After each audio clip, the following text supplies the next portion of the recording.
Dale is a regular speaker for us. He's getting quite a following, and a lot of folks like to know his upcoming events that he's doing for us. So in August, Dale's going to talk about the inhabitants and architects, the homes of Indian Village. And then in October, he's going to be talking about and at the end, I'll look up the dates, and I forgot to write down the dates and times, but I can tell you which branches those will be on as well. So Dale is a photographer and a expert on historic buildings and stained glass, and he specializes in southeastern Michigan and stained glass in New Orleans, right? And he's a recent graduate of Wayne State University and a regular presenter here. So please help me welcoming Dale Carlson. Thanks. Thank you, Pete. And for any of you who might not know, Indian Village is a neighborhood in Detroit where a lot of really pretty wealthy industrialists live. Probably peaked between like the 20s and the 60s, but still a really super nice neighborhood. So if you have an interest in Detroit architecture, I think that you'll find that really interesting. But today we're going to talk about Spier Rohns and Gehrke, a partnership that existed in Michigan for 1886 and 1933, but it changed up a little bit along the way. And before I get started talking about it too long, I want to thank Ann Arbor District Library for inviting me. This is probably somewhere between like 10th and 12th time I've been invited to speak here. And also Pete Pasquet, who, you want to get this door here? Yep. I'd love to dim this front light too if we could. Is there any way we can do that? Yeah, I should have said something before I got started. But anyway, thank you so much to Pete also, who has been organizing my appearances at the library for the last couple years. And I really greatly value my relationship with the Ann Arbor District Library and hope that it continues for years to come. So thank you so much.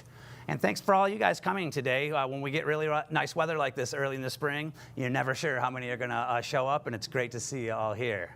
So I am going to break down today's presentation into 5 really easy to understand sections. I'm going to give you guys a bio of myself first and how I attained my expertise in the fields of architectural history, photography, and book writing. We'll look at a real short bio of Spier Rohns and Gehrke. They operate in an era in Detroit where if you're not like at the very top tier, you don't get a ton of things written by you in the paper, and they're suspiciously lacking, actually, in biographical information that we can divine from daily newspapers of the era. And normally, I put in a little bit more personal information about the figures we're talking about, but luckily, they've got over 50 standing structures in the state of Michigan, so we're going to fill out most of today's lecture with talk about the actual buildings they designed. So let's get started with my bio. My interest in the state of Michigan and the city of Detroit's architectural history, it begins in the early 1990s when I leave my boyhood home of Traverse City, Michigan to attend school at Michigan State University in East Lansing. And back then, I had a lot more hair. And one of my favorite things to do back then as a young man was to drive from the city of East Lansing to the city of Detroit pretty much every weekend for many, many years on end to take in what was a really exciting and groundbreaking house and techno music scene. And as a bright-eyed youth seeing the big city regularly for the first time in my life, I was really blown away by the size and proportion of the buildings I was seeing as compared to my modest boyhood home. And architectural history, it became a hobby of mine for a good 20 years. I started taking it a lot more seriously in the early 2010s when I met this fella, Einar Ikavaran, through online correspondence. Einar is Icelandic by descent, which accounts for his uncommon name there, and he's also an architectural historian who lived in the Detroit area from the 60s, 70s through 80s. And we met one night on an online forum about Detroit architectural history, and we commented on the same post, instantly realized we had a lot in common, and commenting back and forth on that website really quickly transitioned into sending emails back and forth to each other about different projects we're working on. And after a few months of corresponding in that fashion, Einar revealed to me that in the 1990s, he hunted down the living son of a really well-known architectural sculptor who'd worked in the Detroit area from the 20s to the 80s. And that sculptor son, Alan Parducci, allowed Einar to photocopy his father's original studio ledgers, enumerating over 600 commissions that he executed during that time, as well as a scrapbook containing over 700 images of that sculpture, not to mention a lot of really interesting personal stuff like this here, his birth certificate from the small mountain town he was born in Italy in 1900. Well, once Einar revealed to me the existence of Corrado Parducci's ledgers and his scrapbooks and made it clear that he was willing to share those resources with me, the gears of my mind began turning, and it didn't take me very long at all to decide I'm going to write a book about Parducci. He's a really well-known figure in the annals of Detroit architectural history. No one had yet written a book about him, and I felt a responsibility to do something epic with the research materials that fell in my lap. It took a while. I got that idea around 2012, 2013. I didn't get the first edition of that book out until 2020. It's over here on the counter if anybody wants to take a look at it. Feel free to get up and check it out right now or I'll pass it around after the lecture.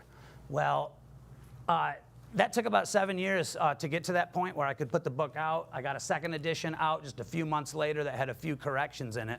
But the reason it took so long is that there was a lot of bumps in the road. And the two biggest bumps were learning how to write a book and learning how to be an architectural historian, neither of which I had done professionally before. So this book is really what gave me my competency in these fields. But it also got me enough attention locally in the suburban Detroit area that I was able to start lecturing at libraries like this. Ann Arbor was actually one of the earliest libraries that hired me. And once I did that a few times, I was like, this is awesome. I can't believe I'm getting paid for this. I want to try to do it all the time, and I've just recently, it's been a long journey, just recently jumped to where I'm doing architectural history professionally full-time, and I'm really, really excited about it. So third edition of the book probably coming up in the next few years because I've discovered about 20 to 30 more Parducci sites that didn't make it into the book between the time that I published and now. Oops. Hold on one sec, please.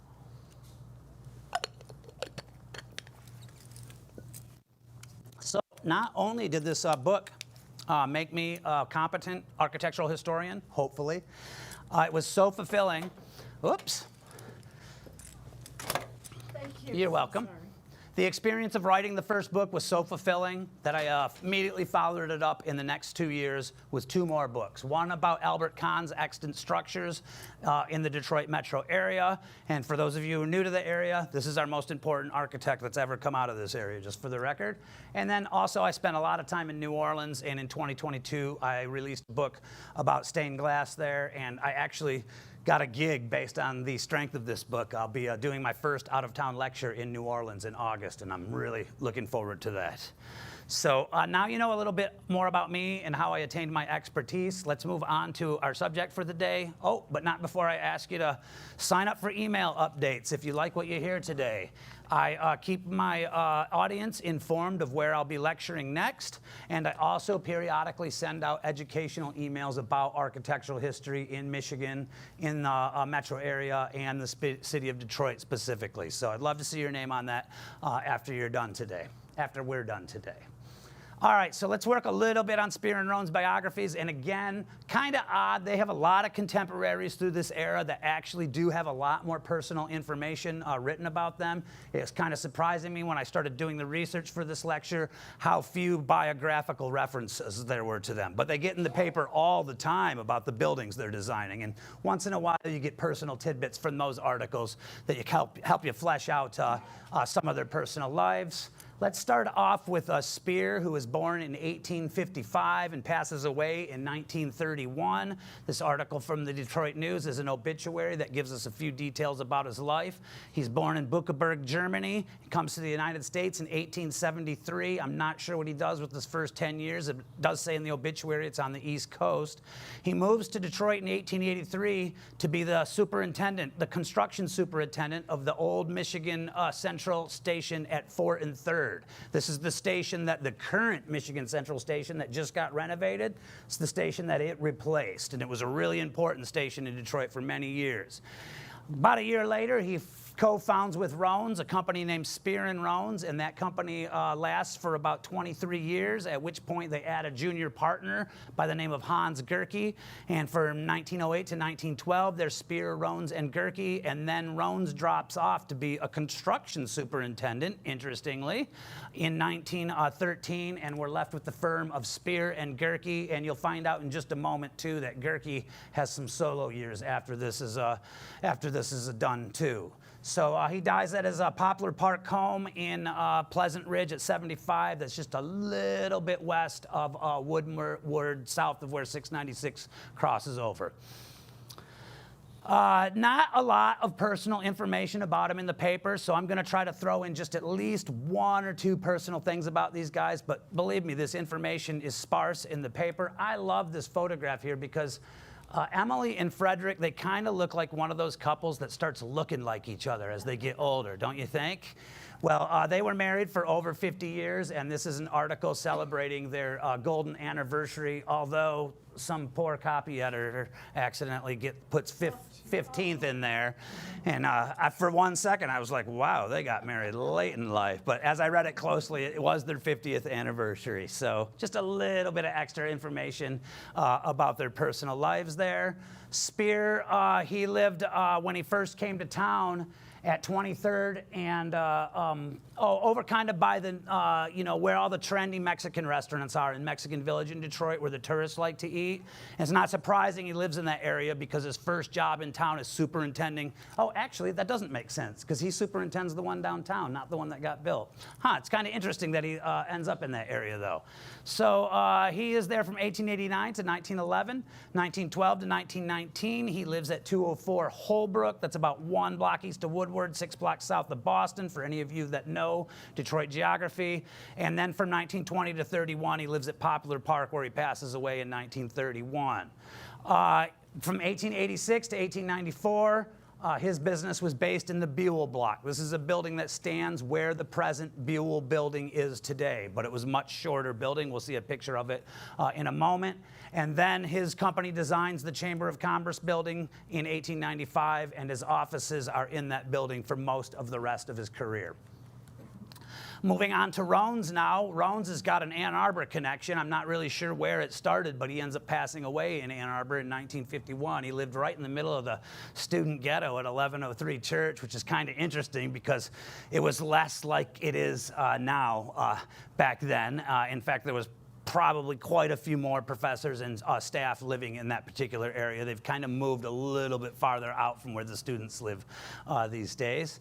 Well, he's born in 1856 in Germany as well, at Göttingen. I'm not sure I'm pronouncing it correctly. He goes to the Hanover, they call it Polytechnicum, but my autocorrect kept correcting me and wouldn't let me call it the Polytechnicum. So we're just going to call it Polytechnic.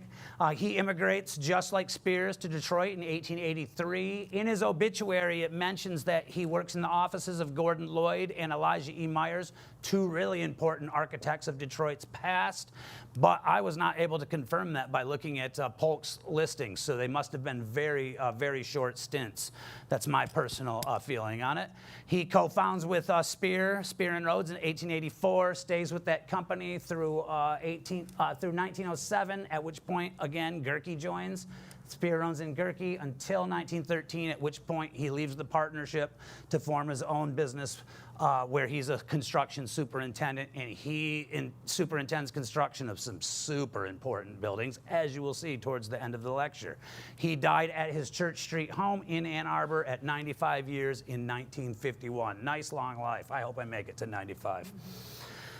Just a few little pieces of interesting information about Rohns. In 1923, his wife is walking down the street on Euclid, and three unruly teenagers around 14 years old snatch her purse containing $1.10 and her spectacles. There's no follow-up reporting on this crime. This one's more interesting, though. One of his cousins gets caught bringing back prescription drugs from Canada and gets charged with smuggling. And William ends up having to sign the bail bond. And he is not a person that's, has many brushes with the law during his lifetime. So that it got in the paper may have been a little bit embarrassing for him. That happened in 1897. All right, let's move on now to places that Rohns lived. In the late 1800s, he's over the river in Sandwich and Windsor mostly. Sandwich is a little area near Windsor that's actually incorporated by Windsor now, but it used to be its own city. From 1896 to 1902, he lives at 502 Medbury, and this is about today where Beaubien Street crosses I-94. 1903 to 1911, 259 Hendry. That's very, very close to the previous address, 2 blocks east of Woodward, 1 block south of I-94. And then from 1935 to 1951, he lives in various addresses in Ann Arbor, and they're all right kind of around the university. 2 places Rohns worked. Again, same time frame as Spier. Worked in the Buell building, the Buell block, which is the building that preceded the present-day Buell building. And he also worked in the Chamber of Commerce building from 1895 to 1919. I might have that one wrong, actually. I think that's 1913 when he leaves the partnership, and that's poor editing on my part. I'll fix that when I get home tonight. There's that Buell block. So I don't know how many of you are familiar with the Buell building in downtown today, but this would basically be Congress Street right here, or Congress, and this would be Griswold. Not Griswold, yes, Griswold going this way. So just if you can try to orient yourself in downtown Detroit, really nice image that I borrowed from the Burton Historical Collection of Detroit Public Library and then optimized. I wish Detroit was still populated largely with buildings that look like this. Oh, go ahead, remote. Oh, is my remote going to quit working on me? Let's hope not. Boom, there it goes. All right, so now you know just a little bit about Spier and Rohns. We're going to get to Gehrke later because he joins the firm after they're about, I want to say close to 20 years in. But we'll do a little bit of bio on Gehrke at the point he joins the firm. We're now going to look at designs that we find by Spier and Rohns in the state of Michigan. We're going to see about 38 in the state of Michigan, 2 outside the state of Michigan, and then at the end we're going to hit 10 in Ann Arbor, and that's my technique for keeping you all in the building until the end of the lecture. So let's start off in the city of Standish. Anybody from Standish? Anybody ever been up to Standish? All right, we got one there. Well, you guys who are astute viewers of architecture, you might already be thinking to yourself, that looks like a few buildings in Ann Arbor I know. Well, this is a Michigan Central Railroad Station depot, and Spier and Rohns designed a ton of railroad stations for the Michigan Central, the Grand Trunk, the Père Marquette, quite a few different Michigan railroads of the time. Sometimes we have what are called union depots. That has nothing to do with the Civil War. When you see the word union depot, it means 2 different train companies have decided that they're going to run their operations out of the train station. So we're going to run into a few union depots as we move along. I like to show the proof of where I make my conclusions of the origin of architectural design. In this particular case, it has been registered as a national historic place. And generally speaking, not always, I tend to trust the researchers who complete these forms, and that is the source of my claim. There's a few other sources out there that'll confirm it. Moving into the city of Detroit now, we have the School for the Sweet of Heart of Mary. Has anybody ever been to Sweetest Heart of Mary Catholic Church in Detroit? Then you know how gorgeous it is, and it's one of the most beautiful churches. And this schoolhouse, it precedes the church building by just a few years. I believe it's early 1890s that the church goes up. There's an addition in 1902, and the architectural feature I really love here is the curved wall here. You never see that in masonry anymore unless somebody wants to spend a real pretty penny. Back then, it wasn't nearly as uncommon. There were a lot of masons who can do this. These days, you want want to look like that, you're going to be paying extra, and you're going to have to bring in an expert who's really skilled at executing walls in that fashion. We are confirming the origin of this design by a City of Detroit Historical Designation Advisory Board, a group that advises the city on what should get historical protections and what does not. And they have access to building permits in Detroit City records, and that is most likely their source for this claim too. I wasn't able to find a newspaper clipping that confirmed it. Still in the city of Detroit here, we're at 4461 28th Street on the west side. I'm gonna get a sip of water here real quick. This is a Gethsemane Evangelical Lutheran, built 1890 to 1891. Spier Rohns tend towards building in masonry, in stone. So when we see a wood design, it's kind of extra interesting because it's not usually their material of choice. And it just has one of these great old American church looks. Probably looks more at home in a small town than it does in the middle of this neighborhood in Detroit. But let me tell you, it looks great at night, as evidenced by my photograph there. Another design origin confirmed by a National Register of Historic Places inventory nomination form. A few months ago, I was up in Livonia doing some stained glass research for a lecture I was doing for the Livonia Public Library. And when I walked into one of the churches I was going to photograph, I was like, that's not your window. That didn't get installed when you built this church in 1979. Where did that come from? They led me to a little history panel right there inside their church that told the story of how that window got harvested from Gethsemane Lutheran in Detroit in 1979 and transplanted to the new Lutheran church outside of the city, and that is not a very uncommon story in Detroit history. So really awesome to run into a Christ knocking on the door, an image that's used repeatedly throughout stained glass history and Christian art history. So really super interesting example. They had a round window of Christ praying in the Garden of Gethsemane also that came from Gethsemane Lutheran in Detroit. That's not my phone, is it? Nope. All right, sounds just like my ring, though. I thought it was mine for a second. All right, still in the city of Detroit, Sweetest Heart of Mary, and we do have one person that's been inside. Let me tell you guys, this is one of the most gorgeous church interiors in the state of Michigan. Pretty darn dramatic on the outside, too. This is my own photograph, but this is confirmed by a lot of different sources. This ends up in a lot of Detroit daily papers, but I really love this illustration that ends up in a Michigan Architect and Building News, an architectural journal of the late 19th and early 20th century. Stepping inside, we're going to find an amazing collection of stained glass. Sometimes people say this is by the Detroit Stained Glass Works. In fact, it even says that it's on its historical marker outside.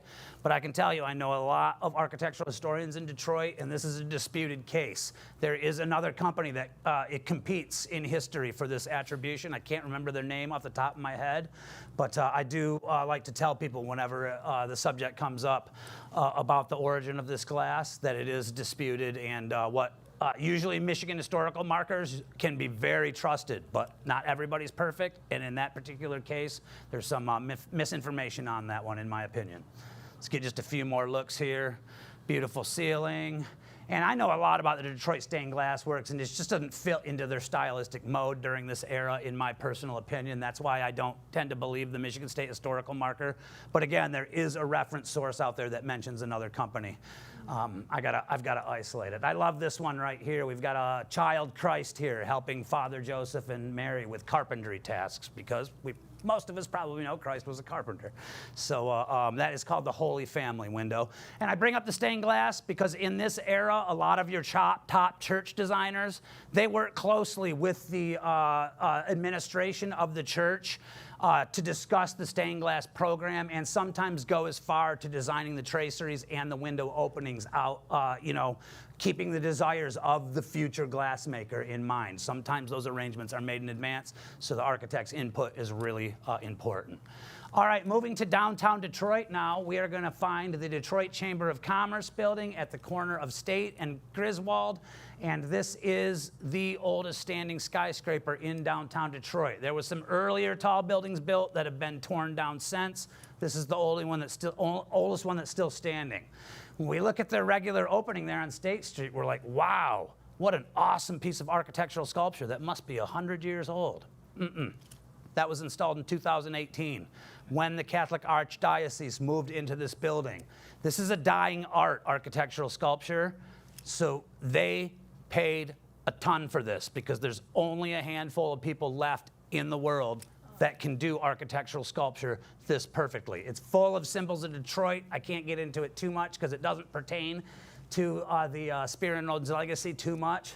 But as a person who loves architectural sculpture, it's great to be reminded that there's still people out there in the world that know how to do it exactly right. Because, I mean, this looks like it's 1895, in my personal opinion. So a beautiful building that's been simplified over the years. This one I'll talk about a little bit longer than a few of the other entries because it spawns a competition among Detroit architects to create the design. And the competition is sponsored by the Inland Architect and News Record, a Chicago-based architectural journal of the day. And they publish the drawings of pretty much all the Detroit firms that compete for this commission. Rogers and McFarland, really important firm of that era. Mortimer L. Smith, his son goes on to found Smith Hinchman & Grills, second most important architectural firm in Detroit history. So that's really important. And then over here we have John Scott. His company designs the Wayne County building, which is one of the fanciest buildings in downtown Detroit, if any of you happen to know. Really highly regarded firm. We get a Mason and Rice. Mason and Rice, they designed the Grand Hotel on Mackinac Island, so we know how important they are. And then William S. Joy, probably the least significant of this group of architects thus far, but has his share of standing buildings in Detroit still.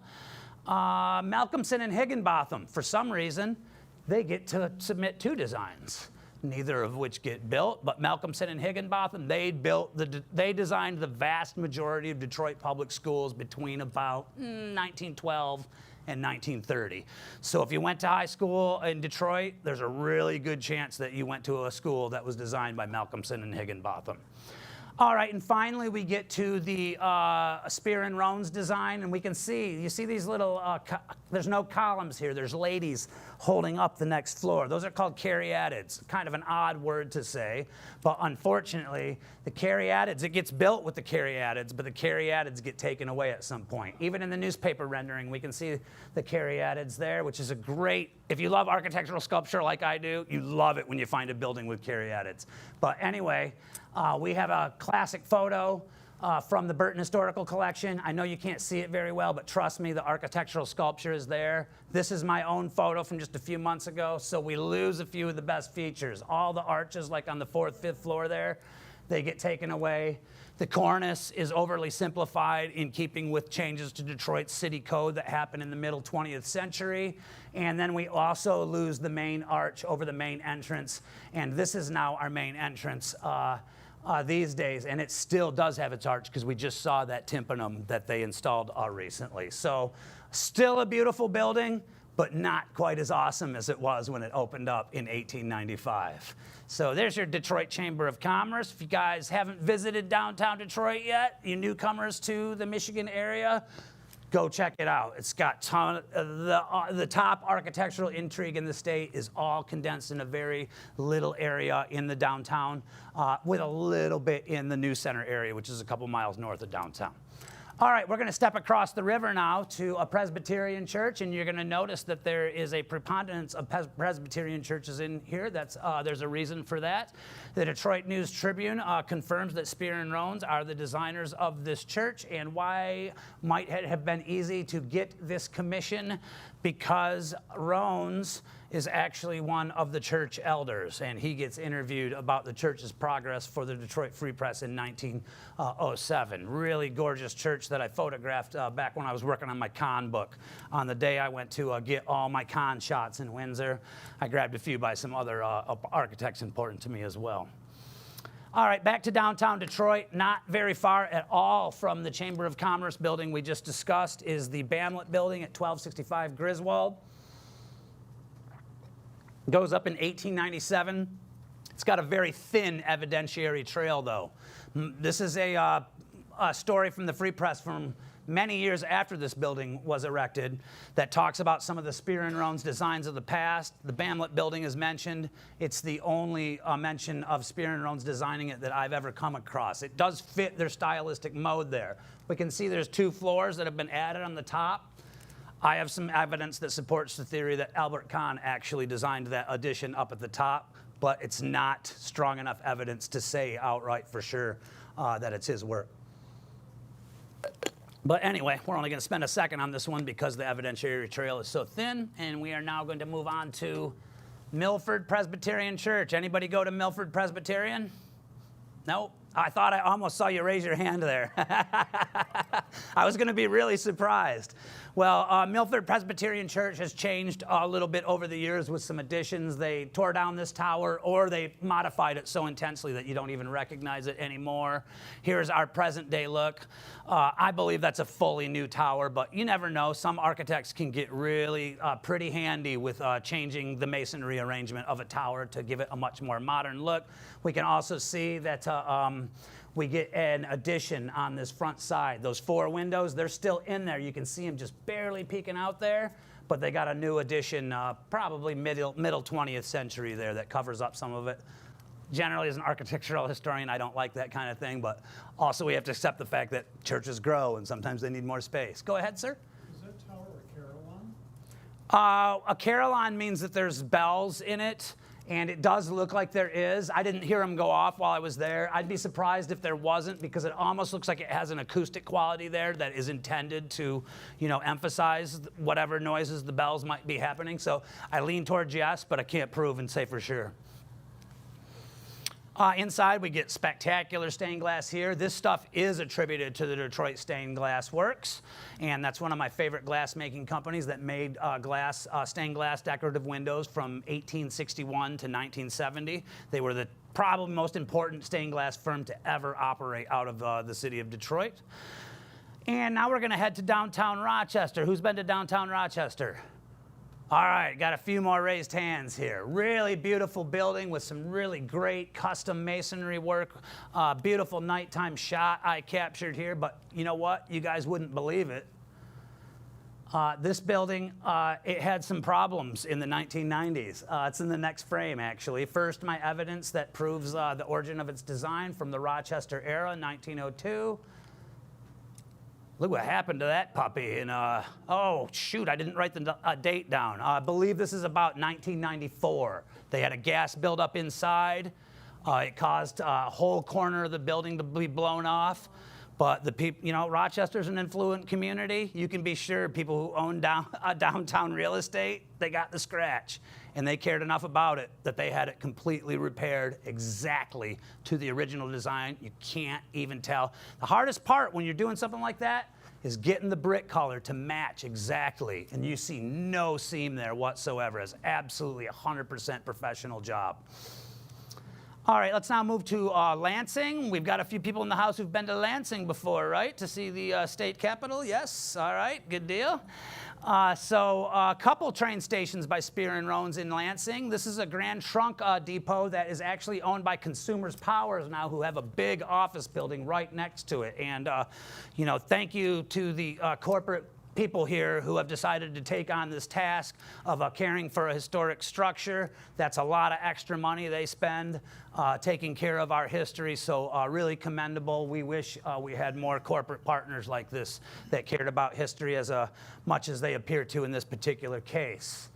Nice ad for clipping from the Detroit Free Press in 1902. You know it's an important station if they're reporting on it as far away as Lansing. Not always does out-of-town stuff make it into the dailies in Detroit. And then who's eaten at Clara's in downtown Lansing before? All right, well, Clara's is a Starbucks now. I don't know if you guys are aware of that, but before it was Clara's, it was a Union Depot of the Central and Pere Marquette Railroads built in 1902. And anybody who's gone down to see the Lansing Lugnuts play, they probably have noticed this beautiful structure before. These kind of like a witch's hat peaks here, they're very representative of the Spier and Rohns style through this time. We even get a nice interior drawing inside the Free Press from 1902 that confirms the origin of this building's design. We're going to run into quite a few more railroad stations here. I hope you guys are all right with it. Not crazy about the color scheme happening here, but like so many railroad stations that this firm designed, it has been adapted for a second use. This is now a Mexican restaurant, which makes the color scheme seem maybe a little bit more appropriate. So that's a Michigan Central Railroad Depot, built in 1902. There's our clipping that proves the origin of its design. And now we're on to Mason, another town that is quite near to Lansing, another train depot that has been converted to a restaurant. Now, in a few cases with Spier and Rohns, there is no written evidentiary trail. It's primarily a circumstantial case. It's the fact that, first of all, it looks like a Spier and Rohns design. Second, it's for the Michigan Central Railroad Station, and they did almost all of their stations during this era.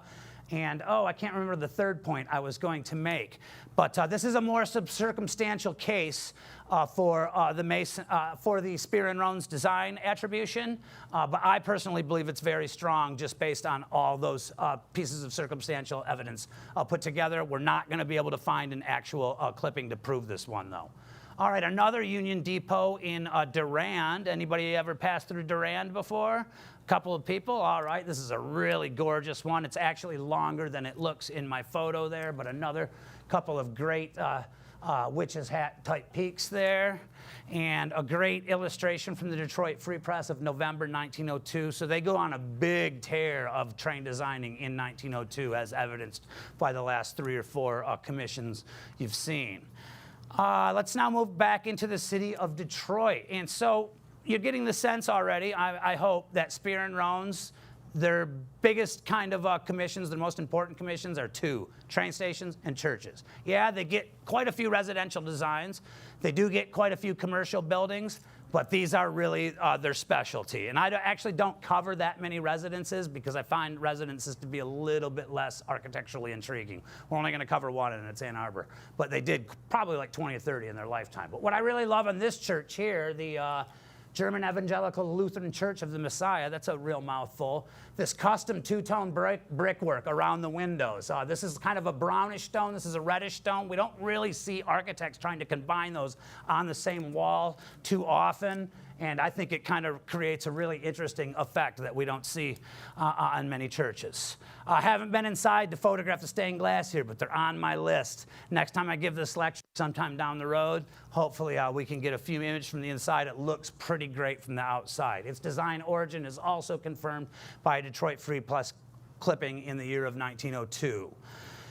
Here's one of my favorites. Why is it one of my favorites? What the heck are Spier and Rohns doing in New Orleans? They probably didn't even go down there, actually, to tell you the truth. So as you may recall from the opening of my lecture, I've written a book about stained glass in New Orleans. It's a city I absolutely love, that I spend quite a bit of time in. And when I was down there, that was pretty impressive. When I was down there, this church had been deconsecrated. That means there's no longer services that take place here. A private resident actually owns this, and he doesn't take very good care of it, unfortunately. But I loved it from the first second I saw it. And I spent 5 months in New Orleans writing this book. I would drive to this church probably about 2 times a week and hang out for a half an hour, just hoping this guy would stop by. So at some point I could get inside and get the stained glass windows. Never happened, unfortunately. I even gave my business card to some of his neighbors. I'm like, have this guy call me. Tell him I'll give him $50 to let me go inside and photograph, you know? Never happened. Still going to work on it. I'm going back to New Orleans in August. I'll probably give a couple stabs while I'm there. So when I was writing the book, I spent a ton of time trying to find out who the architects were here. I read every clipping over many years in the newspapers about this church.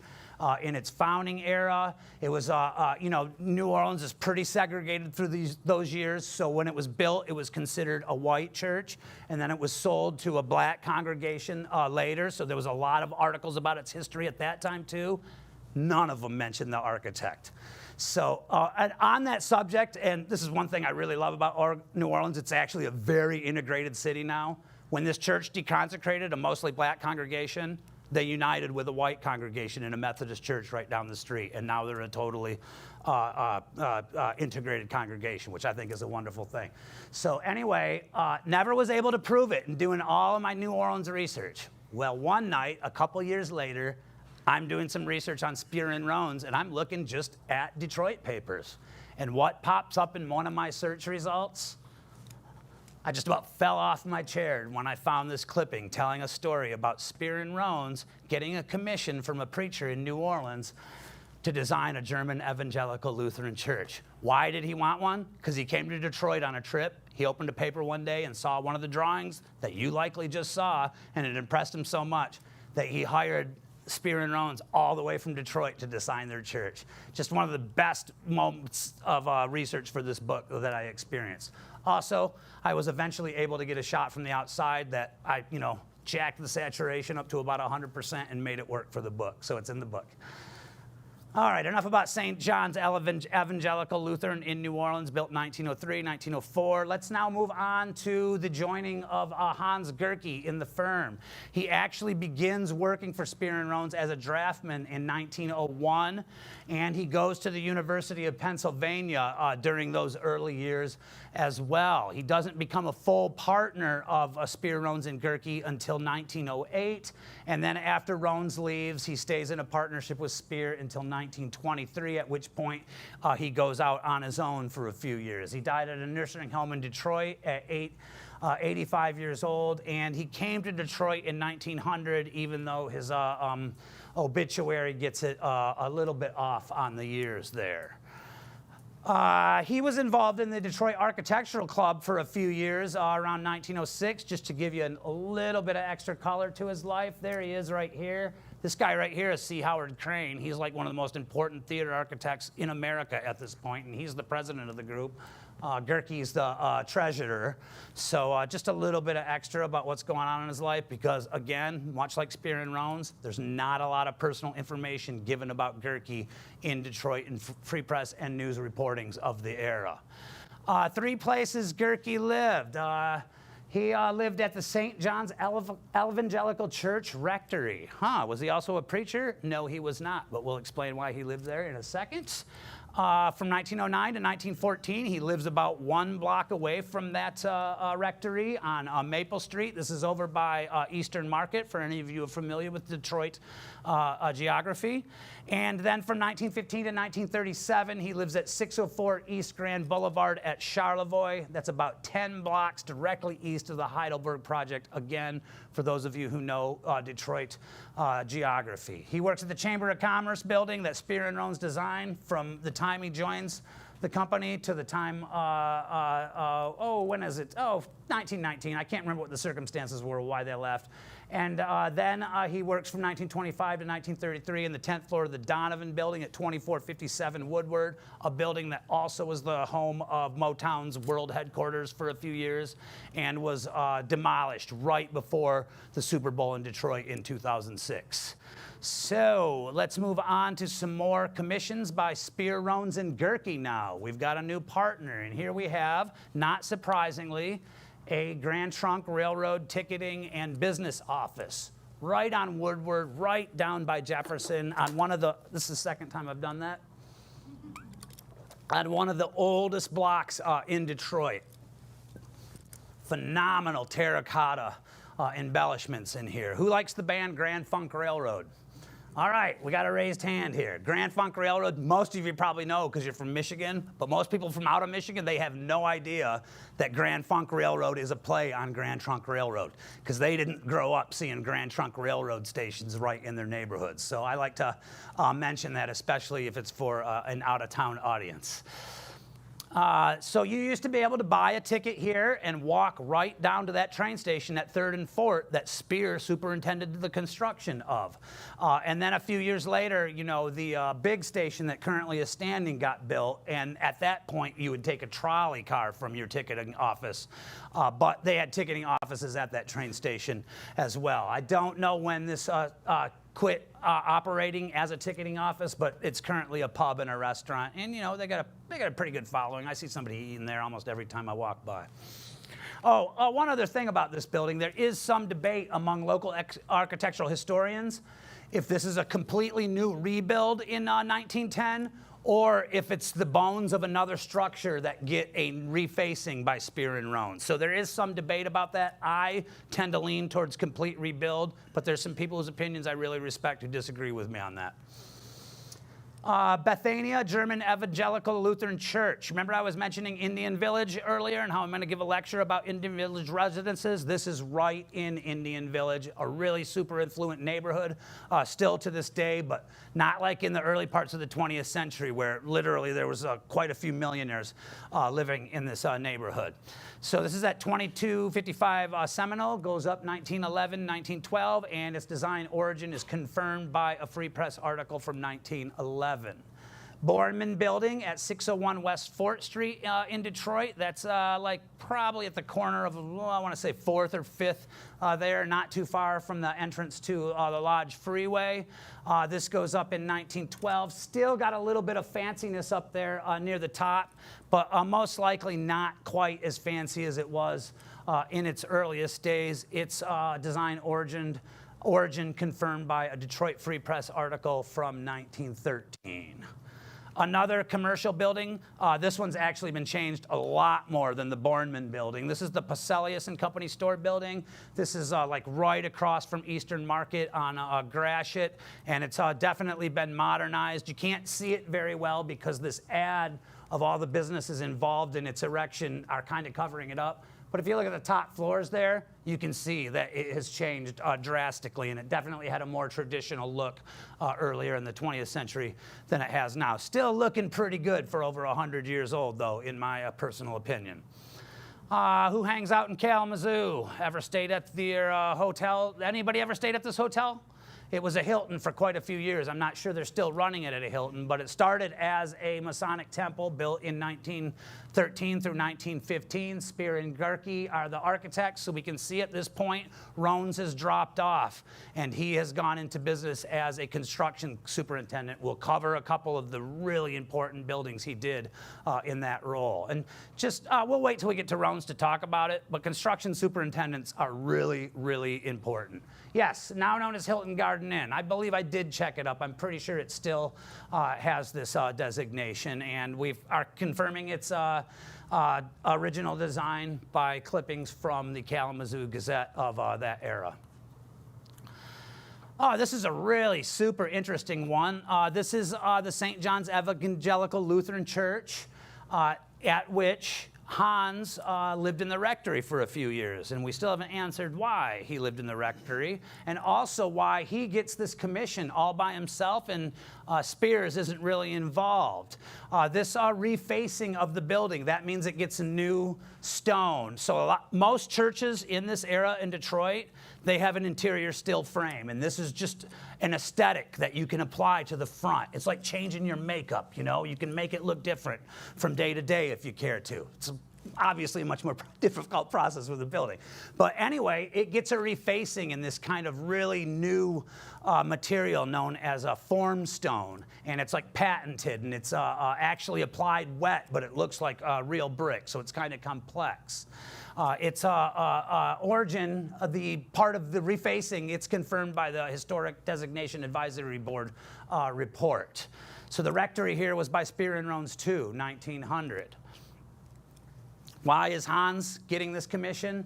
Because his dad is the reverend here, and his dad is the reverend here for many, many years. That's also why when he moves out of the rectory, he only moves a block away. He's still a full-grown adult at that point, working at a business, but it looks like Dad wants him to stay close, you know? So he's working at Spier and Rohns, and he gets his first apartment away from this neighborhood like right after he becomes one of the principal partners. So kind of interesting to follow that family history that way.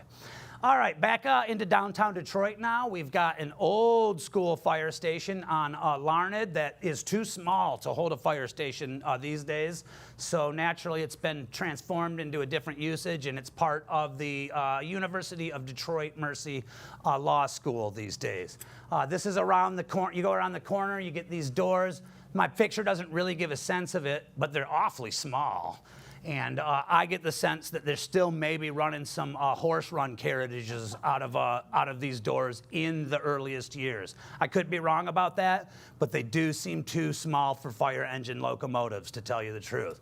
Love that this design is confirmed by a German-speaking newspaper in 1918, the Detroiter Abend Post. Not sure what year they quit publishing, but Detroit has had such a huge German population, immigrant population over the years that it supported German-speaking newspapers for many, many decades. All right, this one's kind of in a weird spot. This is at 4656 Canton. It's off of Gratiot, a little bit northeast of downtown, maybe a couple miles out. And it's on one of these streets that's been cut off by other development. So it's actually only one block. This started off as an independent Order of Odd Fellows Lodge Hall. That's an old fraternal organization that's died out, but they had pretty high membership in the early parts of the 1900s. The confirmation of this structure design origin comes from the Michigan architect and engineer of July 1919. Obviously, this building has been through quite a few changes.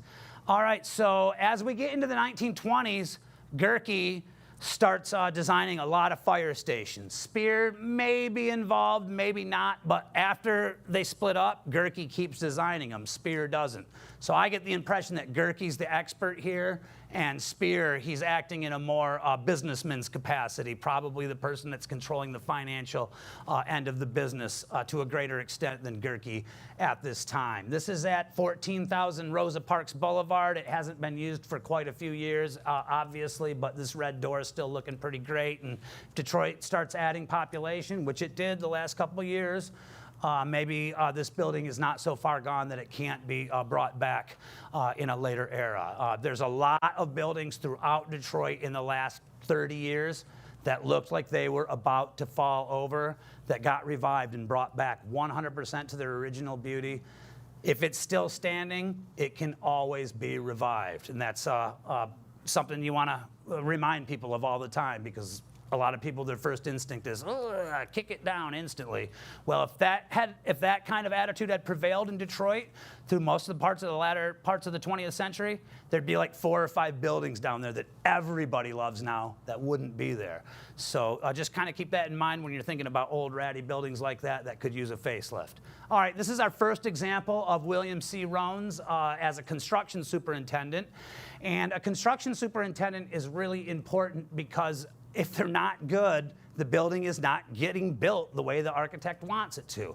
I like to compare it to the actual carver of sculpture, like the kinds like that Parducci made, where he would just make a clay model in his lab, in his studio, and then he would pass that clay model off to the architects or the construction company, and they would hire a stone carver to render that model onto the stone on the wall.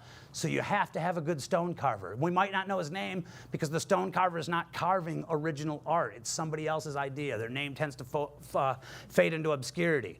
But they have to be great at it for the sculpture to come out the way that the artist intends it. And the exact same thing goes for a building, that you have to have an amazing construction superintendent for the architect's vision to be fully realized. And the Detroit Public Library is one of our greatest buildings in Michigan. Who has stepped inside the Detroit Public Library's main branch? Good. Then you all know that it's just full of art, and it's like actually a temple to art and culture in many, many ways. One of my favorite buildings in the area.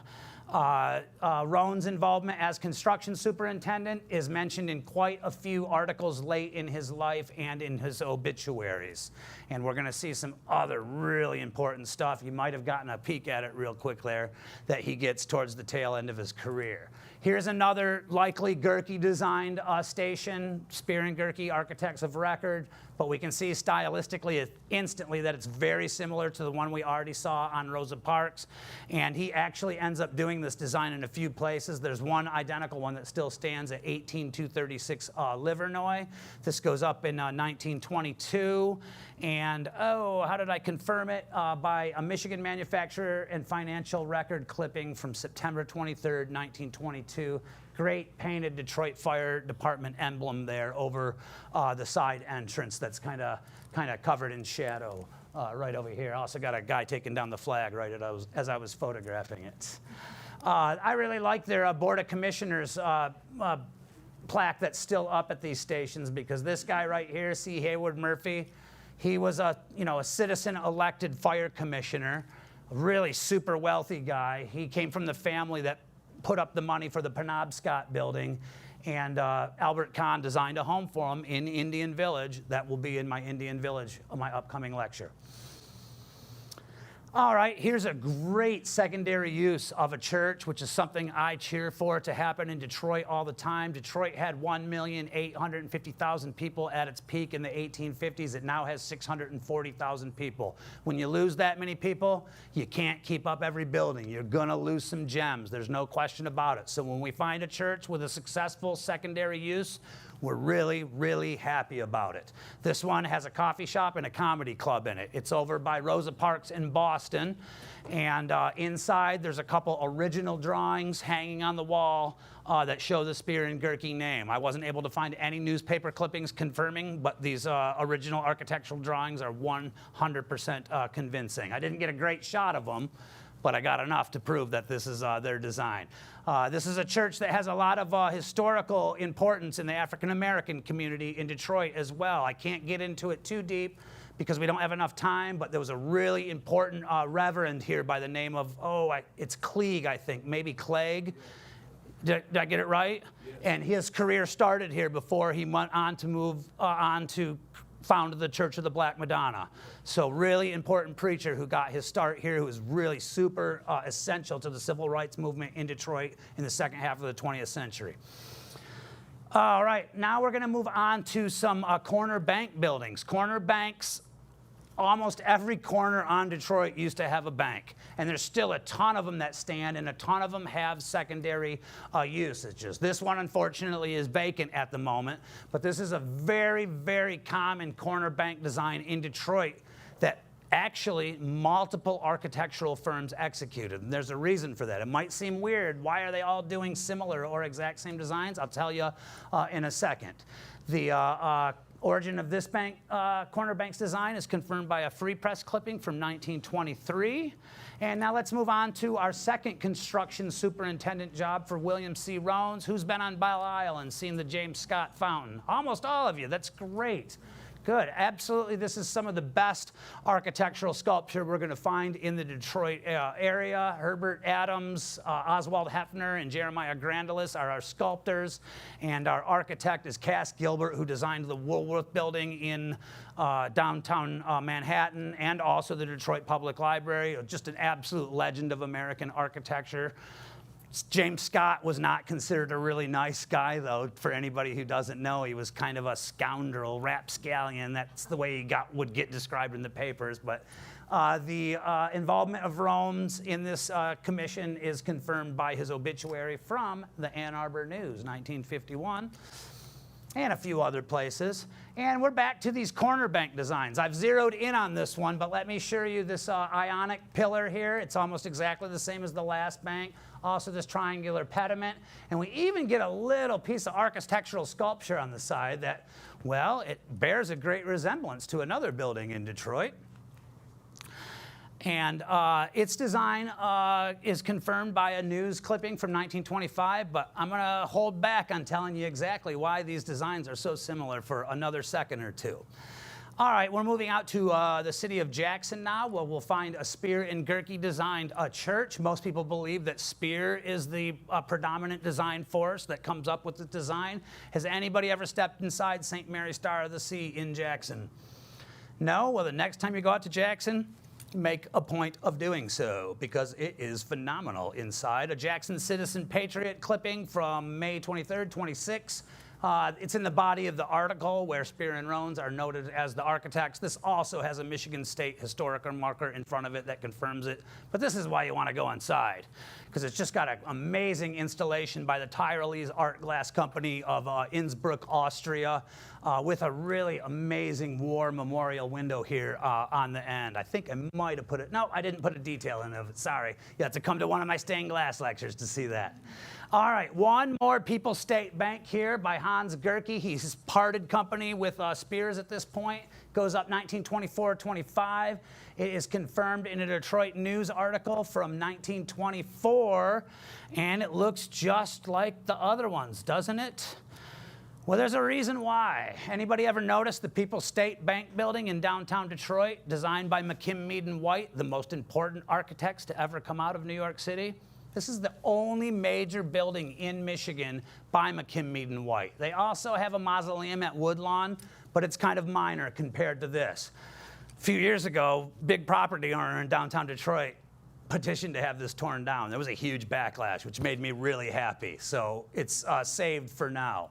Here's its architectural sculpture up at the top here. A couple of personifications of industry, holding tools of industry, a cartouche with the seal of Michigan, a foliage bough with a cornucopia on either side, industry and commerce.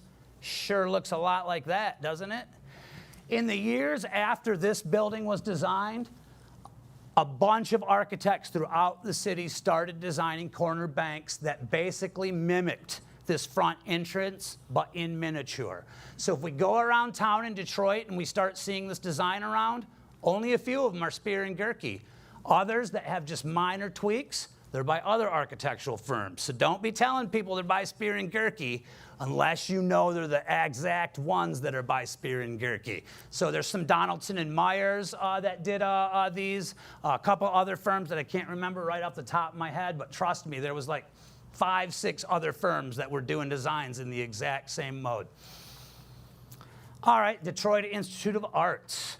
Another one of the most important buildings in Detroit, William C. Rohns, construction superintendent. I forgot to put the architect on this, but it's a guy named Paul Philippe Cret, C-R-E-T. He's French by descent, and he's one of the most important designers of fancy buildings in the United States of America at this time. This is a commission that Albert Kahn had a lot of control of. And Albert Kahn probably could have insinuated himself into this commission.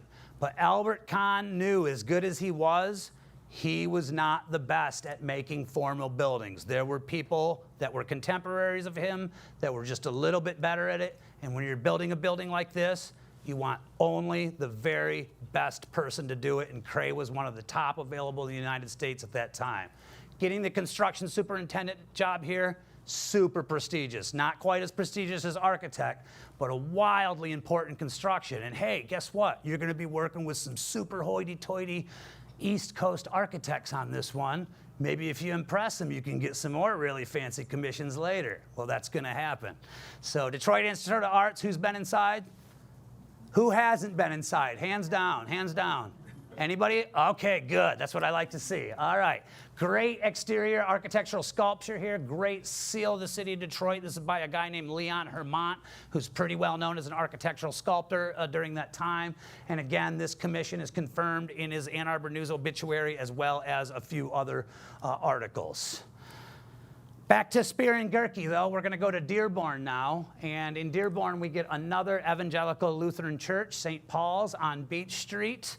And you will not be surprised to learn that it's got a pretty nice stained glass collection inside. I'm not crazy about orange and stained glass, though. Probably my least favorite of the colors that stained glass artists choose. So not my favorite, but still good.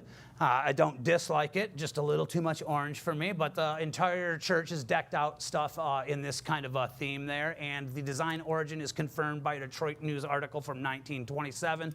One more look at their interior stained glass, a little bit more compelling than the last shot because, well, there's less orange, but we also get narrative content here. Obviously, Jesus Christ is the Good Shepherd. Not sure who this is supposed to be here, but probably Martin Luther. All right, we're in the town of Royal Oak now. This is right where near where I live. Another fire station that is pretty obviously designed by Hans Gehrke. This is in the years after he's gone solo. There is a dedication plaque inside this building that confirms Gehrke's involvement. There it is right there. And this is now known as the Royal Oak Historical Society Museum. I've actually lectured here, and I know a bunch of the people who work here, and Royal Oak does a great job of caretaking its history. Part of the reason why they got gifted this building by the city of Royal Oak. They don't have to pay taxes on it, and I believe their organization bought it from the city for $1. So pretty good deal if you can get it. Downtown Detroit, we have the main fire station for the city for many decades. Detroit Fire Department headquarters. This is now known as the Detroit Foundation Hotel. It's right across the street from Cobo Hall, so many of you have probably walked past it before. Just a fantastic central fire station here. Great that it's getting a second life as a hotel. Really phenomenal architectural sculpture. I love how this griffin's kind of eyeing this fire hydrant and thinking, am I a dog or am I a griffin? Am I going to pee on this? So we don't know what decision he made, but he's a little bit stiff anatomically, maybe looks a little bit robotic, but still really nice reference to fire department services there. And here we have, not surprisingly, an American eagle. And we also get a fire chief looking very Tom Selleck-y with that amazing mustache right there, and more symbols of the fire department here on the right side. When they cleaned this building, they did a really good job. You have to take great care in cleaning architectural sculpture that you don't use too much pressure with, you know, your power hose or your sandblasting, because you can lose details. So it's a very technical process, and you can sometimes tell when enough care has not been taken with it. Just a few more pieces of trim and embellishment here. And our confirmation of this design origin comes from the Detroit News, December 27, 1928. Detroit Foundation Hotel now. Here's the Detroit Police training station at 2775 Warren. This is pretty close to Grand River, if you know Detroit geography. Another Hans Gehrke design that goes up in 28, 29, and we get a real nice drawing and clipping from the News in February of that year confirming its design origin. All right, here's the really fancy ones I was telling you about. Who's been inside the Folger Shakespeare Library in D.C.? Just one of us, huh? Well, next time you guys go to D.C., put it on your list. This is one of the fanciest buildings in the United States of America, and William C. Rohns, from right here in Detroit, acted as its construction superintendent. Oh, and look who the architect is there. Same guy who designed the Detroit Institute of Arts building, Paul Philippe Cray. Let's take a look at this from a few different angles. So we can definitely see some modernism is leaking into what are formerly Beaux-Arts and neoclassical designs that we see on buildings in DC, and I love that era too, but it's just kind of interesting to witness the transitions that's happening as we get into the late 20s and early 30s. Great evening sunset shot I borrowed from KieranTimberlake.com. That's an architectural firm that did some updates to this building a few years ago. And when we step inside, we're obviously going to be completely blown away and probably get a sense of how a poor construction superintendent could ruin this if they didn't do their job right. So just really meticulous attention to detail. Every joint and seam has to come together seamlessly, and that's not as easy a thing to do as who's worked in carpentry. You probably know what I mean, but an absolutely gorgeous building interior here, and this is the theater portion. Boy, it makes me think I'd love to see a play put on here someday. Also, Robert F. Kennedy, U.S. Department of Justice building, built 1928, 1932. Kennedy's name got put on it later. That's right on Pennsylvania Avenue. And you see Zantziger, Borey, and Metairie. That's actually who Paul Philippe Cray worked for when he executed the design for the DIA building. And also, I'm not sure if he was still with them for the Folger Shakespeare Library, actually. But Cray was working on behalf of that architectural firm for the DIA building. Obviously, Robert F. Kennedy, U.S. Department of Justice building, really important structure in federal government operations. All right, so we've covered all we're going to cover by Spier and Rohns and Gehrke in Michigan that aren't in Ann Arbor. And you know what? Gehrke comes on at a period, they don't do any more commissions in Ann Arbor after Gehrke comes on, although Rohns ends up going and living there later, probably superintended some constructions around here, but I haven't been able to isolate any of those. That's not always a person that gets listed in articles about buildings. So let's look what we got by Spier and Rohns in and around Ann Arbor. Who has had dinner at, oh wait, we're not starting there. Never mind, sorry. This is actually quite a ways out of Ann Arbor, but I like nice round numbers, and I'm like, I can't give these people 9 Ann Arbors and 10 and 41 out of Ann Arbor. So Grass Lake, it's a little bit west of Jackson. It's not that much farther than Chelsea, so it might be farther than Dearborn, though, so maybe I should have put the Dearborn structure here. But I wanted that nice round number of 10, so we're going to look at a Michigan Central Railroad depot built in 1889 in the small town of Grass Lake, Michigan. They take, obviously, really good care of it. That design origin is confirmed by a Michigan State historical marker. There, I believe, is a clipping in the paper about it, too. So, again, in my opinion, 96, 97% of the time, you can take Michigan's historical markers at their word, but if you're a real deep digger, you will find some errors on them occasionally. Number 2, this is another one where there is no evidentiary trail. It's a circumstantial argument based on the fact that Spier and Rohns were designing almost all of the Grand Trunk railroad depots at this time, and this witch's hat look on the top. It's their signature look through this era. They actually call this the Witch's Hat Depot.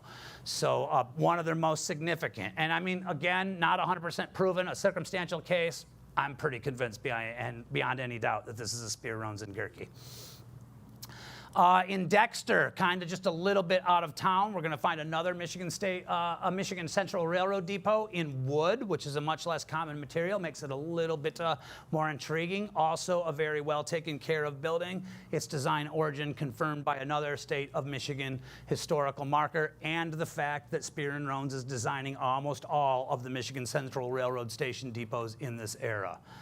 All right, who's been down to First Presbyterian Church in Saline? Anybody? Got one, all right, good. You too, sir? Yeah? All right, you guys ever step inside, or you just noticed it when you drove by? For a concert. Oh, okay, that sounds great, actually. So were you impressed when you saw the stained glass? Yes. Yes, real nice, isn't it? The design origin confirmed here by the Free Press in 1898. And there's that stained glass we were talking about. They don't know who it was designed by. I don't care to speculate. This is art glass. A lot of different firms were doing these kind of designs in this era. Actually was probably considered somewhat common in its era, but now we're in the 20th century and so many of these have been torn down. This is now priceless, despite how quaint it is, compared to like a big city or overseas stained glass producer. It's almost certainly produced locally, probably in Michigan, but possibly in another Midwestern state. All right, who's had dinner at the Gandy Dancer? All right, most of you. I've had dinner at the Gandy Dancer too. This used to be the main train station before they built the modern one, just a little bit further up the street, a Michigan Central Railroad depot. This one is especially great because of the arch. No awning. Take away the awning, please, people, because the arch is one of the best features of the building. This is what we call Richardsonian Romanesque, and large arches and repeated Romanesque arches are one of the biggest features. Also, rough-hewn stone is very common, but it doesn't have to have rough-hewn stone. But Richardsonian Romanesque is being executed by architects all over the United States at this time. It's named for a guy named Richardson, who is considered the godfather of American architecture. Like pretty much the first really prominent architect he was working out of Boston, not surprisingly. You know it's gonna be Boston, New York in this area. But he's like the first guy who's like, hey, let's quit following all these European precedents and let's try to make some architecture that looks American. So yeah, he's still working off of European precedents, but a lot of architectural historians are like, this is our first American architect. Everybody who came before him was just copying European stuff. So that's one of the coolest things about him. Most big cities in America at that time had at least one or two firms who were like, we're gonna design things in the mode of Henry Hobson Richardson. This is a great, great example of it. So again, the big arches, the #1 giveaway. You have a question there? Uh-huh. Nice. When the train came by, they rang the bell and everyone went applause. That's great. What school? What kind of graduates? Undergrad, med Okay, very cool. Yeah, that's nice. I love it. Almost feels like you're kind of describing a cruise ship departure type of scene, you know, with the waving and the clapping. That sounds really fun. I've never been on the other side, on the train track side, unfortunately. There's some great photos of the train track side there. That's my own photo right there. I think I have here's a shot from the Inland Architect News Record. I can't remember my year here, July 1889, that shows the opposite side that we as commoners are not able to look at very often because nobody's picking up trains here anymore and needs to be on this side of the restaurant. But that's the way it looked, and it's too bad that we can't get to the other side because there's a lot more interesting design features on that side as well. All right, who's been inside the Kelsey Museum of Archaeology? Just the other day, huh? All right. Another Richardsonian Romanesque design, designed for student activities for the university. And I love this building to death, but there is one thing I do not like about this building, and that is that university administrators have decided to hide away the Tiffany window inside from the public in a private room. Now, if you call up and you ask real nice, they'll get you in there to see it. So it is technically public, and you got to give them credit for that. But if you're gonna make a museum out of a building like this, why wouldn't you put the Tiffany window in the public area? So anyway, that's a little bit of a source of frustration for me. What's that? I said it's on the 3rd floor. Yeah, but still, I mean, it's priceless. I mean, it's a museum piece in itself. Now, this is a museum on archaeology, so thematically it doesn't really count. But me personally, when a building is public and it has that kind of stature of artwork in it, you kind of have an obligation to make sure that the public is able to access it. But again, I did call them. I was real polite. They got me in there within a few weeks to photograph it, and that's how I was able to get my shot. I also have one on my table over there if anybody's interested in taking a print home today. So really awesome ornamental Tiffany window in an era where most Tiffany has got narrative scene in it, but there's quite a few ornamentals as well. Great inscriptions here, especially this guy right in the middle. These are all guys in the Fox family. This guy in the middle right here, the Reverend Charles Fox, he was the first agriculture professor at the University of Michigan in the 1800s. He died 6 months after he got that job, but he is still considered one of the pioneer founders of the university for that reason. Now to Tappan Hall. This is also tucked kind of right behind the art museum, and this is also Richardsonian Romanesque. So you can see here, you don't have to use rough-hewn stone. We do have a massive arch here, and if we go look at the modern edition on the front, they try to, you know, do a Richardsonian look too, because the arch on the front, the modern edition, is even huger. I mean, it's like almost the whole face of the front side of the building. So I love how they tried to make it a little bit architecturally congruous. But what really makes it Richardsonian Romanesque are two things: this massive arch right here and the style and quality of the stone carving. This building's design origin is confirmed by a Michigan Argus article from 1893. Moving on now to St. Thomas. Anybody go to St. Thomas? All right, good, that's great. So St. Thomas, just an absolutely beautiful church, an entire Catholic community that we're gonna find on this corner. The parish rectory that is between the school and the church is also a Spier Rohns design. I was not able to get out here in time to photograph it, unfortunately. Awesome stained glass collection inside that I have never been able to prove the origin of. One of these days. Apparently they gave some of their records to the Bentley Library up on North Campus, but I haven't had a chance to get up there and inspect them yet. I'm hoping someday when I do have a chance that they're gonna tell me who made this amazing stained glass here. Let's get one more look there. Just a really, really beautiful sanctuary all around inside. This church constructed between 1897 and 1899. It also has a state of Michigan historical marker out front. Anybody ever happen to notice the Kappa Epsilon frat house there on Hill Street across from the Law Quad? That actually used to be a private residence for a guy named John Berg, who was not super affluent, but pretty wealthy in his time. John Berg, he named his home The Boulders, and it gets an article about an event his widow is going to have there in 1907. Her name was actually Marie, and I believe that's a typo that calls her Maria here in in the Ann Arbor Directory listing.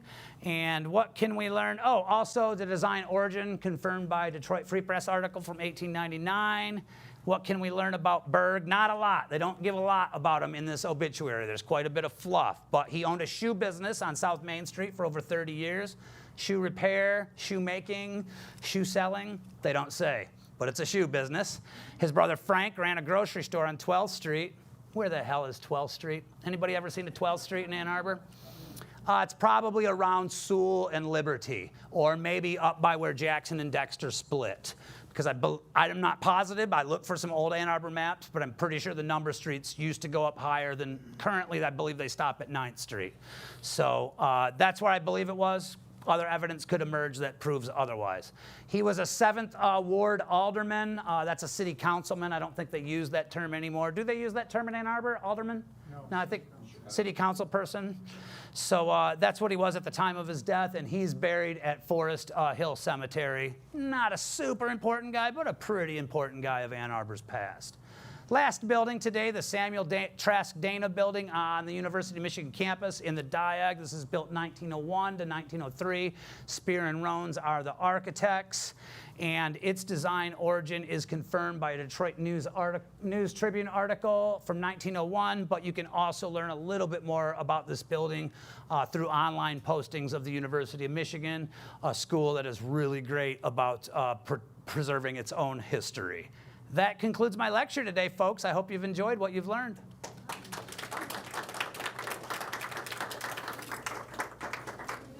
Thank you, Dale. Yeah, we'll get to questions in just a sec. Oh, well, let's get that question first. Will you repeat it when she asks? Yeah, sure. We had a quick sharing and then a question. We recently went to an event at the Michigan Central Station in Detroit. Yeah. Beautiful place. More than 700 people with some kind of a gala with a dinner and all. Just beautiful place, and we were so grateful that they preserved it. You could see it from the highway, and at nighttime it's all lit up, which makes it very noticeable. It's beautiful. I've been to some of the open tours they had right after they opened up. Unfortunately, those public tours have become organized tours now. But for the first 2 months, every Saturday after they reopened, you could just show up, and in the first floor, you couldn't have your run of the whole building, but you could have your run of the whole first floor. And I luckily that day brought my tripod, and I was like, I'm gonna bust this out and try it. I bet somebody's gonna complain instantly. I got about 13 shots off on tripod before I left. Yeah. So that's really great. Really awesome reconstruction, and I totally relate to you loving your experience there. What was your question about it? Well, yeah, the question is regarding just architecture. Oh, the question is just regarding architecture style. I notice a lot in, let's say, American buildings where it might be some European architecture, and then they put in like colonial style columns in front. And if it's at the entrance, it's not too bad. There's a porch there, like some of the houses, the large houses will have a porch and colonial style columns. But what we noticed right before you went to Ann Arbor, one of the buildings had that column kind of on the side. It almost makes it look like they put it in there as an afterthought, It's a possibility. Let's rewind and get back to the picture you're talking about. Right before the Ann Arbor. Right before Ann Arbor, huh? Let's see here.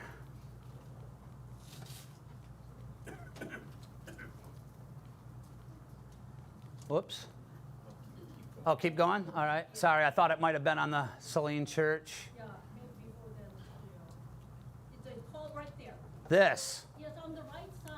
Yeah. You can see.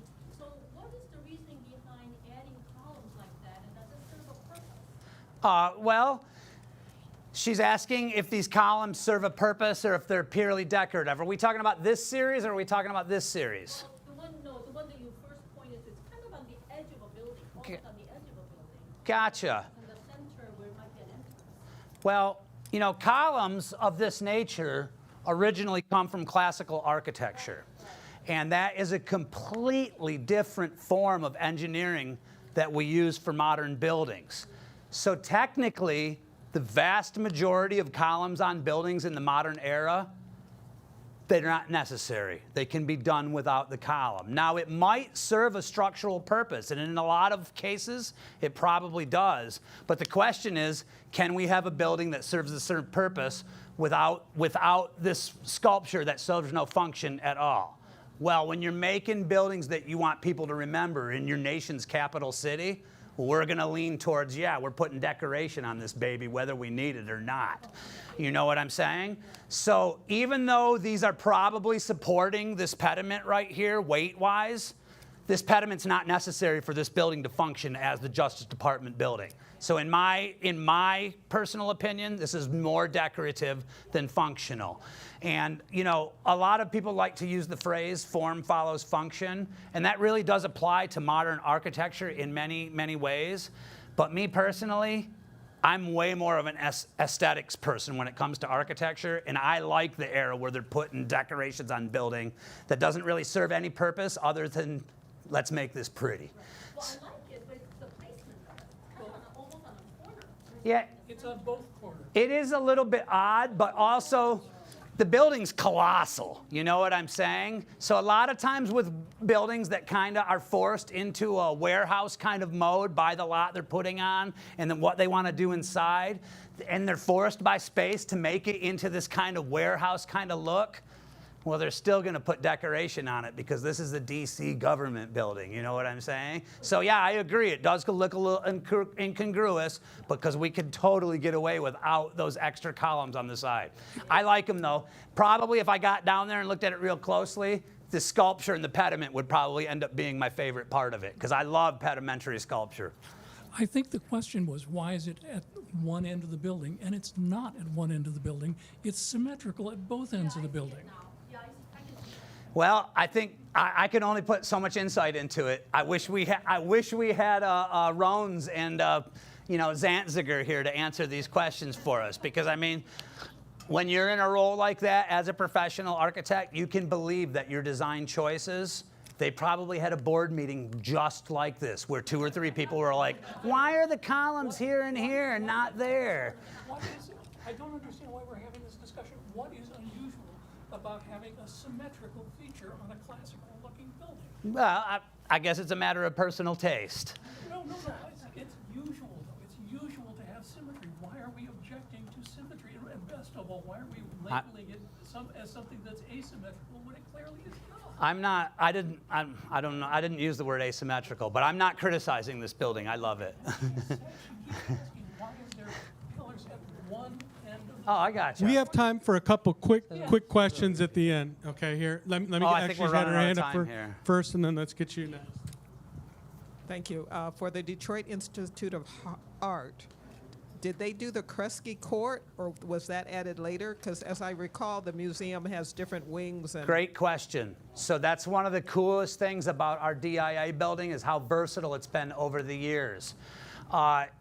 Actually, you know, Cray, he hated Rivera's murals, and he was against them being installed in his building, and he believed the murals went against his original purpose.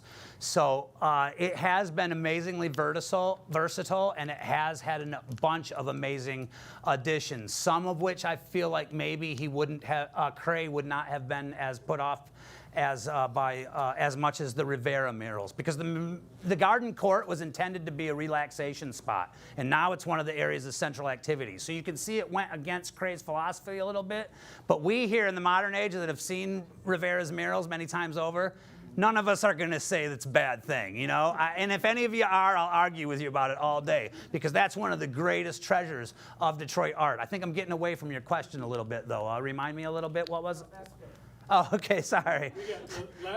Last question. Sorry, we got to cut it off, you guys. Sorry, this is a small point.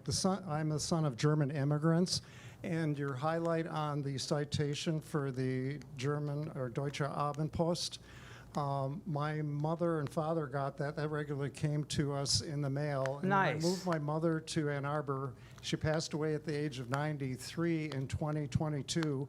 And just a half the year before that is when the paper ended. And it's a paper You're for kidding. the German communities for well over 100 years. Wow, A lot I of had no German idea. immigrants came to Detroit. Yeah, well, I don't. It's not uncommon for that to come up. And for those of you who couldn't hear, I'm not sure if that microphone was working. But our attendee here has relatives that subscribe to the Abend Post, the German newspaper that we saw a clipping of earlier. And if you hadn't told me that, I would assume that they went out of business probably around the 50s or the 60s.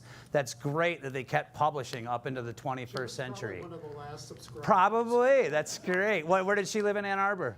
She lived at Independent Living and then another facility here in Ann Arbor. All right, good deal. I was coming to her as I engaged with her pretty much weekly. Gotcha. All right. Great personal touch there. Appreciate it, sir. Thanks for coming today, you guys. Keep track of the calendar and come out next time. I just want to give you the quick dates. So August 6th, Dale's going to be at Pittsfield, and that's the Inhabitants and Architects, the Homes of Indian Village. And then October 22nd at Traverwood, the Epic Stained Glass of Detroit.